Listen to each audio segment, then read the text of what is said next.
할렐루야. 오늘 첫 번째로 나누는 말씀은 다른 목적, 다른 행동입니다. 예수님 스스로가 나는 선한 목자다 말씀하셨죠.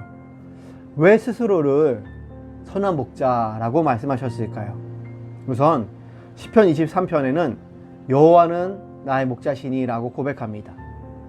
이처럼 구약 성경에서는요, 여호와 하나님께서 우리의 목자 되신다 라고 기록하죠.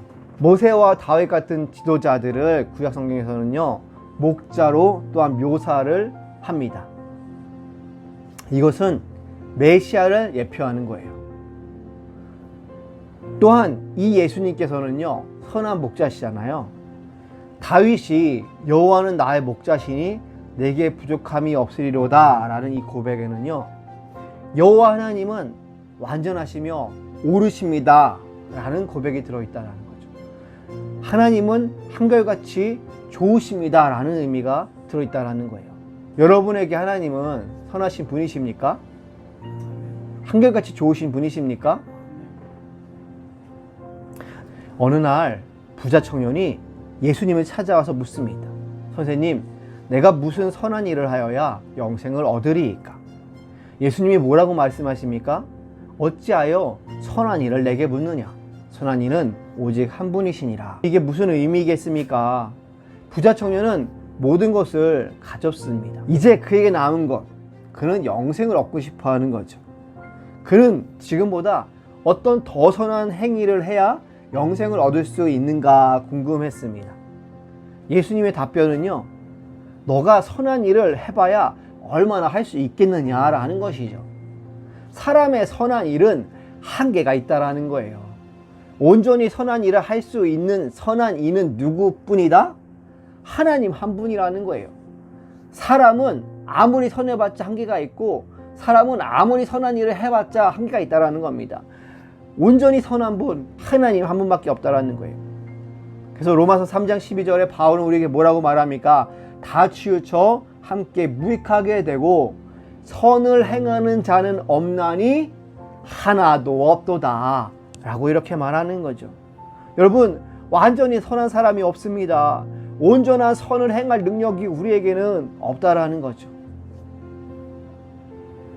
우리가 양떼와 같아서 그렇습니다. 양은요, 시력이 나쁩니다. 잘 속아요. 잘 넘어져요. 넘어지면 못 일어납니다. 이기적이고 지 멋대로인데다가 방향 감각도 없습니다. 참 답이 없죠. 근데 이렇게 참 답이 없는 양떼이기에 우리에게는 선한 목자 대신 누가 필요합니까? 예수님이 필요한 것입니다.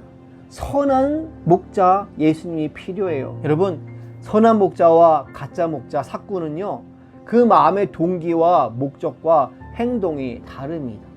누구나 다 내가 선한 목자라고 찾아오지만 삭군, 가짜, 이리 늑대가 너무나도 많은 시대입니다. 요한복음 7장을 보면요, 유대인의 명절인 초막절이 가까우죠. 예수님의 형제들이 예수님에게 유대로 가서 자신을 세상에 나타내기를 권합니다. 유대에 가서 자신의 능력과 당신의 말을 드러내서 사람들이 당신을 따라야 되지 않겠습니까? 왜 변두리만 돌아다닙니까? 사역은 그렇게 하는 게 아니에요. 예수님을 가리킨다라는 거죠. 여러분, 오늘날 그렇지 않습니까?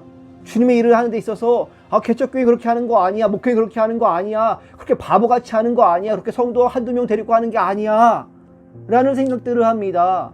자기로 홍보도 하고 들어도 내고 방송에도 나가고 그런 시대입니다. 여러분, 선한 목자는, 참된 청지기는요, 자신을 세상에 드러내는 게 목적이 아닙니다. 그래서 예수님께서는요, 자신을 드러내는 게 목적이 아니었어요. 여러분, 선한 목자는요, 참된 청지기는 자신을 세상에 드러내는 목적도 아니고 그것이 수단이 되지도 않습니다. 여러분, 예수님의 목적이 무엇인지 아십니까? 예수님의 수단이, 예수님의 동기가 무엇인지 아십니까? 자신을 드러내는 것입니까? 아닙니다. 영생입니다. 영생. 요한복음에만 이 영생이란 단어가 19번 가장 많이 나옵니다. 이 단어를 오늘 제목으로 바꾸면 뭔지 아십니까? 바로 사람 살리는 일입니다. 예수님은 이 사람 살리는 일이 목적이셨습니다. 그분의 수단이셨습니다. 그분의 장기이셨습니다. 이 일을 위해서, 이 사람 살리는 일이 목적이기 때문에 예수님이 이것을 위해서 세상 왕이 되려고 하셨을까요? 아니에요. 오늘날의 논리로 치면, 교회 논리로 치면 사람을 살려야 되기 때문에 큰 힘을 가지고, 교회가 큰 힘을 가지고 큰 권능을 가지고 세상 왕이 되어서 더 많은 사람을 살릴 수 있지 않겠니? 라고 이야기하지 않는다라는 것입니다. 세상 왕이 되려고 하지 않으셨어요. 유명해지려고 하지 않으셨어요. 그런 행동을 하지도 않으셨습니다. 오늘날 너무 많은 그리스도인들이 자신을 드러내려고 합니다. 교회들이 자신을 나타내려고 해요. 안 그런 척 좋은 변명을 하지만 그렇습니다. 하나님께 드리는 찬양이, 찬양팀들이 사람의 눈에 보이는 것, 귀에 들리는 것에 치중해요. 하나님의 눈에 보이는 것, 하나님께 들리는 것보다 사람의 눈에 보이고 들리는 것을 중요시한다라는 거죠. 목소리와 악기를 멋지게 들리는 것에 중시합니다. 화면, 영상에 집중하죠. 교회마다, 설교마다, 신문에, 방송에 홍보하고 나오려고 애를 씁니다. 수많은 돈을 들인다라는 거죠. 예수님은 그렇게 하지 않으셨습니다. 그것이 동기가 아니셨고, 목적도 아니셨고, 수단도 아니셨고, 그분의 행동도 그렇지 않았습니다. 자, 유대인들은요, 계속 예수님을 죽이려고 하죠. 왜 그래요? 단순히 예수님이 유명해져서일까요? 아니죠. 예수님께서는요, 성전에서 계속 말씀을 가르치십니다. 무슨 말씀이에요? 그들의 잘못된 신앙과 행위의 회개를, 변화를 촉구하죠. 하나님의 뜻은 사람 살리는 일이다. 하나님이 주신 율법과 이 성전의 모든 것은 하나님을 참되게 사랑하고 이웃을 사랑하여 사람을 살리기 위함이다. 하지만 너희는 이 율법과 성전과 모든 것을 가지고 하나님이 원하시는 일이 아니라 너희가 원하는 일, 너희의 이름을 내고 스스로의 만족과 유익을 구하고 있구나 말씀하시는 거예요. 요한복음 8장을 보면요, 예수께서 성전에서 가르칠 때에 서기관들과 바리새인들이 음행 중에 잡힌 여인을 끌고 옵니다. 이 여인을 돌로 쳐서 죽이려고 합니다. 자, 여러분 어떻습니까? 예수님에게 이 하나님의 성전은요, 하나님을 참되게 아는 장소예요. 더불어 사람을 살리는 장소죠. 그래서 예수님은 가늠하여 죽을 위기에 이 여인을 살리십니다. 반면에 사두개인들과 바리새인들은요, 이 성전에서 사람을 정죄하고 올마매고 죽이려고 합니다. 이 여인을 죽이려고 하고요, 이 성전에서 예수님을 시험하여 예수님을 올무에 걸리게 하는 거죠. 사두개인들에게 이 성전은요, 자신들의 권력과 이익을 얻는 곳입니다. 자신들이 높임을 받는 것이죠. 자, 여러분은 어떻습니까? 오늘날의 기독교 신앙 어떻습니까? 여러분은 어떻습니까? 오늘날의 여러분에게 기독교 신앙이란, 교회란, 복음이란 무엇입니까? 이 신앙이, 교회가 진정 사람을 살리는 복음이 되고 있습니까? 여러분은 사람을 살리고 있는 그 사역을 하고 계십니까? 아니면 그것과는 상관없는 교회 일에만 몰두해 있습니까? 예수님께서는요, 나의 말은 내 것이 아니라 하나님께서 주신 말씀이라고 강조하는 거죠. 왜 이렇게 말씀하세요? 예수님의 말씀을 사람들이 믿지 않았기 때문이에요. 사람 살리는 일에 관심이 없었기 때문이에요. 성전의 일에, 세상의 일에, 세속의 일에, 율법의 일에, 규율에 매였기 때문입니다. 그런데도 유대인들은 계속 예수님을 죽이려고 하는 거죠. 이 말씀이 오늘날 그리스도인들에게 들리기를 원합니다. 여러분 왜 그렇습니까? 그들이 참 목자를 알아보지 못하기 때문이에요. 요한복음 14장 14절에 예수님이 말씀하십니다. 여기서의 안다는 히브리어 야다와 비슷한 의미를 가지고 있습니다. 히브리어 야다예요. 이 히브리적 사고에서의 안다는요, 어떤 단순히 지식적인 것을 말하지 않아요. 그것을 구체적으로 경험하고 체험하는 것을 의미하는 거죠. 지식적인 것이 아니에요. 1 더하기 1은 2구나 지식적으로만 아는 것이 아니라 실제로 그것을 경험하는 거죠. 즉 하나님에 관해 아는 것이란 하나님과 구체적인 교제를 가지는 것을 의미하고요, 어떤 형태로는 그분을 체험하는 것을 의미해요. 우리의 지식과 하나님의 알미, 교회에서의 말씀을 듣고 배우는 것에서, 그것을 시험 보는 것에서 끝나는 것이 아니라 우리의 일상의 삶 가운데 그 하나님의 살아 역사하심을, 하나님의 말씀과 하나님의 일하심을 경험하고 체험하고 알게 된다라는 것입니다. 내 삶을 경험하다 보니까 그 삶의 어려운 환경 가운데 이 하나님의 말씀이 이렇게 적용되는 것이구나, 하나님께서 이렇게 일하셨구나 라는 것을 알게 된다라는 거죠.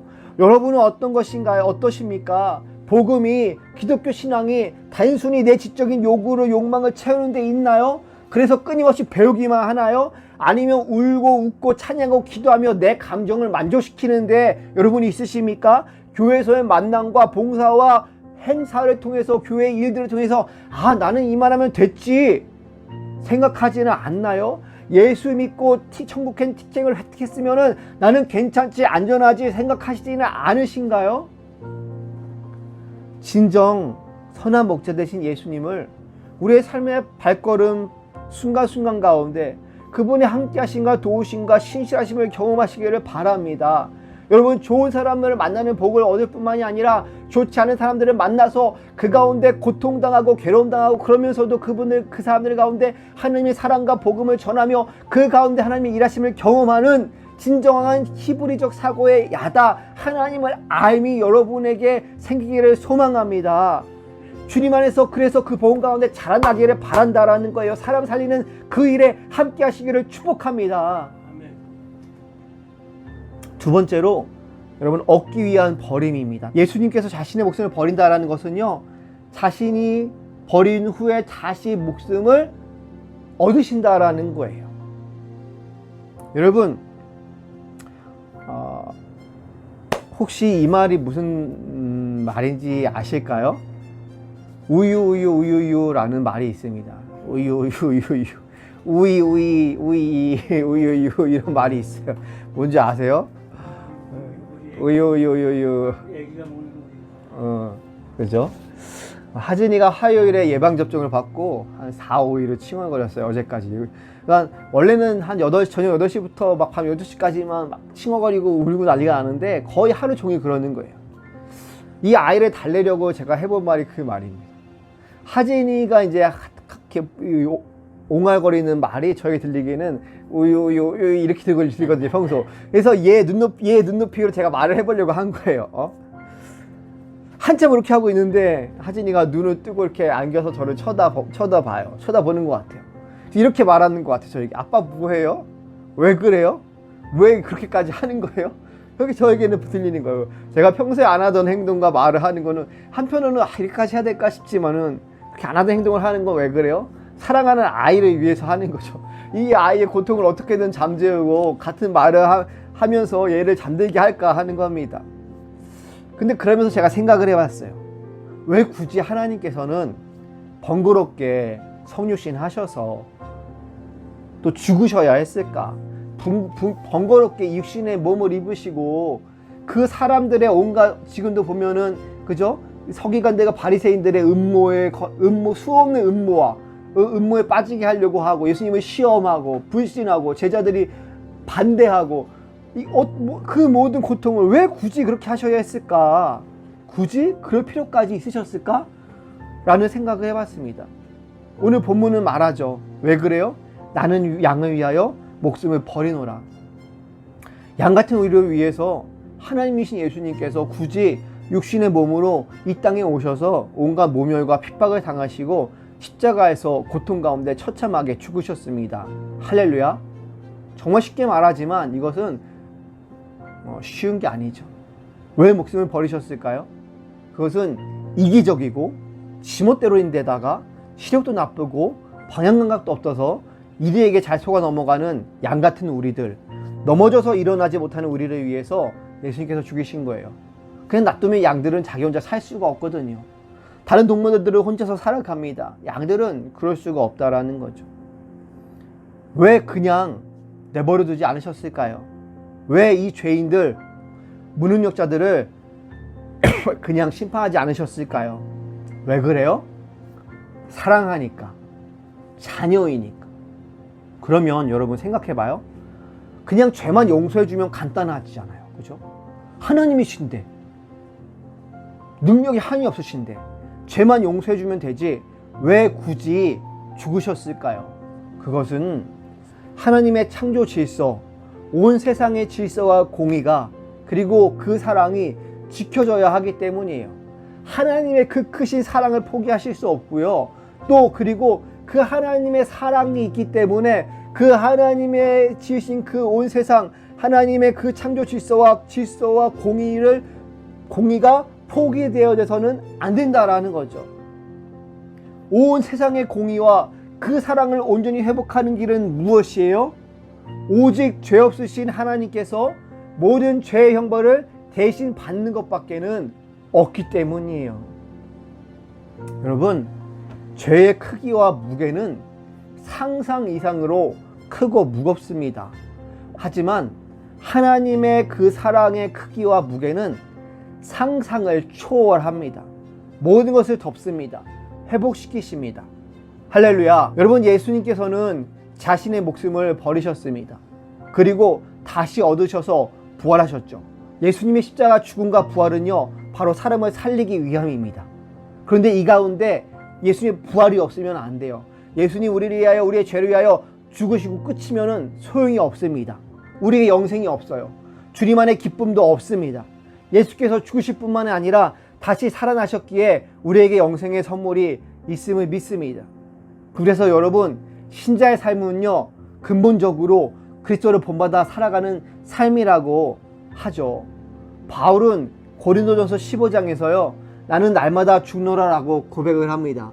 그런데 동시에 이런 고백을 하는 15장에서 이 15장은요, 예수님의 부활에 대해서 이야기합니다. 예수님의 죽음뿐만이 아니라 부활이 있기에 우리에게도 영생이 있다라고 바울이 선언하는 거죠. 성도 여러분, 예수님 안에서, 그 십자가 안에서, 위에서 내 옛사람, 교만, 정욕, 죄된 자아가 죽었습니다. 할렐루야. 그리고 그 무덤에서 새 사람, 하나님의 자녀, 백성으로 새롭게 부활했음을 믿으시기를 바랍니다. 얻기 위한 버림을 우리가 얘기했습니다. 예수님은 그분의 생명을 다시 얻기 위해서 자신의 목숨을 버리셨죠. 그러하니 우리는 날마다 그리스도 안에서 내 죄악된 본성과 생각과 행동이 죽어야 합니다.